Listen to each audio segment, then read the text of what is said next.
to an update on our WSAZ investigation. Deadly details denied. Thursday, we told you about West Virginia leaders announcing findings related to the state's interaction with Kennedy Miller, the Boone County teenager who died from alleged neglect. Well, today, News Channel 3's Curtis Johnson went directly to the governor asking if he is committed to change. In mid-April, deputies say Kennedy Miller died in this Boone County home. Investigators saying they found her body in a skeletal state, adding that she had not eaten for months. Kennedy's two grandparents and mother charged with child neglect, resulting in death. All three pleading not guilty to the charge. Since then, we've been asking, what did the state know about Kennedy before she died?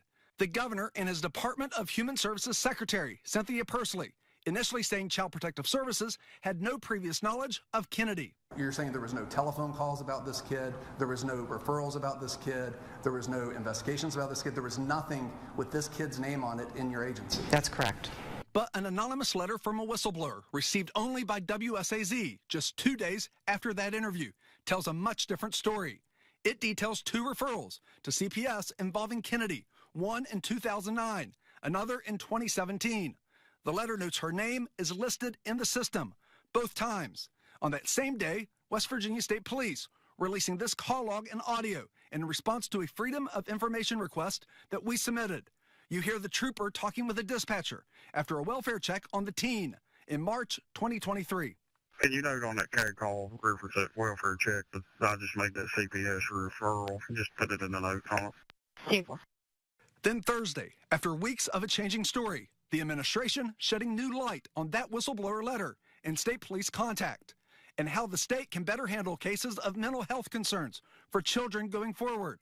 The governor's chief of staff, Brian Abraham, confirming aspects of that whistleblower letter, saying both cases did include Kennedy's name, but centered on allegations that involved other people and were unfounded. Abraham also confirmed a state police trooper did go directly from that welfare check on Kennedy to the local CPS office, saying the trooper told a worker in the office of his concerns for Kennedy's mental health, saying she had a fear of COVID and germs and did not want to be around people. But Abraham saying those concerns alone would not meet the definition of abuse or neglect. That takes us to the changes. The state requiring all CPS referrals to be taken through the state's hotline, not in person. Secretary Pursley also saying the department is working on a plan to widen the net of calls that come into the hotline. We are developing, and we have contracted with a company to help build a differentiated response system.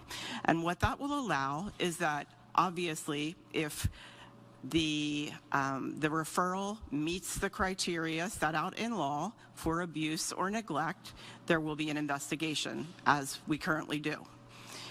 If it clearly does not meet the criteria, it will be screened out. But there is this middle area, and I will tell you that most often that's related to poverty, and we do not equate poverty with abuse and neglect. But there is this middle area.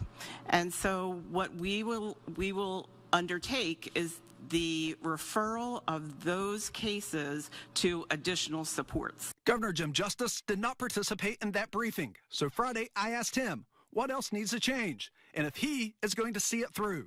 Governor, are you committed to pursuing legislative and or policy changes related to those findings before you leave office? You talked to us several times about how you're not going to be governor forever.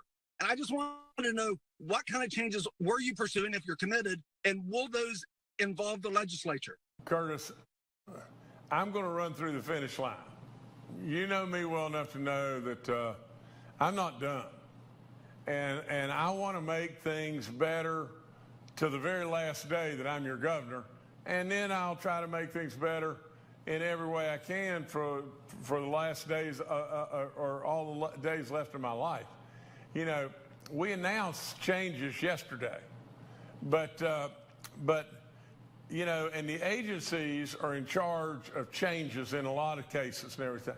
But absolutely, you know, we're in discussion with the legislatures. We'll be in discussion with the legislatures, and if need be, you know, if need be, just for this, I would call you know, a special session just for this. I mean, you know, because the just for this is not fair.